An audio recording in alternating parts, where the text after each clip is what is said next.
नमस्कार, माझे नाव आहे अनन्या। मी इयत्ता चौथीत आहे।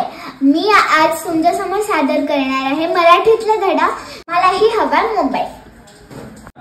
माझे एकदा ऐक ना गाई, मी मोठी झाली असं तूच नाही का म्हणालीस, मग मलाही सगळ्यांसारखा छान मोबाईल हवाय की नाही?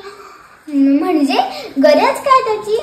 अगं फोन करण्यासाठीच असतो ना मोबाईल। ताईच्या वेळेस तूच म्हणलेलीस ना बाबांना। दादा तर रोज कॉलेजला सुद्धा घेऊन जातो मोबाईल। बाबांकडे तर दोन मोबाईल आहेत आणि आम्ही मागितलं की गरज काय त्याची असं बोलता। ए तायडे, काही बोलू नकोस हा।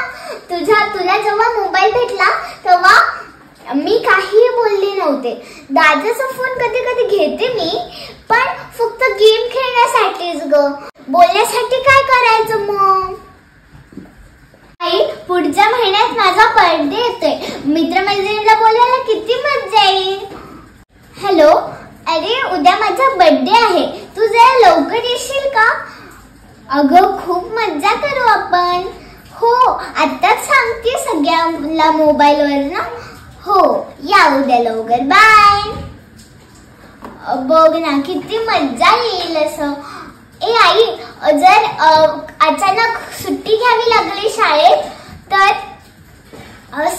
दुसऱ्या दिवशी परत सरांची बोलणी घ्यावी लागतात। त्याच्यापेक्षा बाबा कसं घरूनच फोन करतात तसं मीच करते। हॅलो, हा सर, आजची सुट्टी भेटेल का जरा? हो, महत्वाचं काम होतं। हो सर, नक्की उद्या नक्की येणार शाळेत। हो, थँक्यू सर। खूप कामं करतायत अगं अशी। ताईच्या वेळी नाही का तूच सांगितलेलंस बाबांना ताई तुझी लाडकी आणि मी काय दोडकी आहे का? हा, आता तुला नसला तर काय झालं, मलाही नको का मोबाईल? अगं माझा मोबाईल आला की आपण दोघी मिळून वापरू। उगाच ओरडू नको हा आईला। फोनवर संपर्क करता येतो, चांगली कामं करता येतात। दादा तर सांगतो मित्रांना, मी ग्रंथालयात अभ्यास करायला जातो। फक्त हे असं मोठे माणसंच करतात ग, आम्ही असं नाही करत। एकदा देऊन तर बघा आमच्या हातात मोबाईल। तू सांग ना बाबांना, बघू काय होतंय।